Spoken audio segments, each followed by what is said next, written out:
మనం ఫుడ్ తినేటప్పుడు మన బాడీలో ఎన్ని సెన్సెస్ యాక్టివేట్ అవుతాయి? 2 స్మెల్, టేస్ట్, అంతే కదా? కాదు. మనం ఫుడ్ తినేటప్పుడు మన బాడీలో ఆల్ 5 సెన్సెస్ యాక్టివేట్ అవుతాయి. నెంబర్ 5 అండ్ నెంబర్ 4 మీకు తెలుసు, taste and smell. Number 3 touch. మనం ఫుడ్ని కలిపేటప్పుడు స్పూన్తో తినే వాళ్ళకి తెలీదు, బట్ అన్నం చేత్తో కలుపుకొని 5 వేళ్ళతో తినే వాళ్ళకి తెలుస్తుంది. టచ్ వల్ల కూడా మన డైజెషన్ యాక్టివేట్ అవుతుంది. And number 2 eyesight. మనం ఎప్పుడైతే ఫుడ్ని చూస్తామో ఆటోమేటిక్గా మనకి తినాలి అని అనిపిస్తుంది కదా. అది తినాలి అని మనకు అనిపించినప్పుడు మనం బ్రెయిన్కి కూడా ఒక సిగ్నల్ వెళ్తుంది, ఈ సెన్స్ కూడా యాక్టివేట్ అవుతుంది అనమాట. This is number 2. What is number 1? Hearing.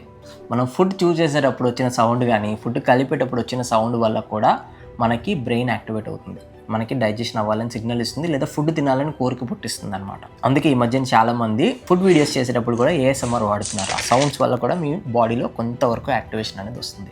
So all 5 senses మీరు ఎక్స్పీరియన్స్ చేయాలి అంటే టీవీ చూస్తున్నో లేకపోతే బయట ఒకరితో మాట్లాడుతున్నో కాదు, ప్రశాంతంగా కూర్చొని ఎలాంటి డిస్టర్బెన్సెస్ లేకుండా ఒక 15 మినిట్స్ హాయిగా భోజనం చేయడానికి ట్రై చేయండి. 5 సెన్సెస్ మీరు ఖచ్చితంగా ఎక్స్పీరియన్స్ చేయగలుగుతారు. ఇది మెడిటేషన్ కంటే కూడా బాగా వర్క్ అవుతుంది. ట్రై చేయండి.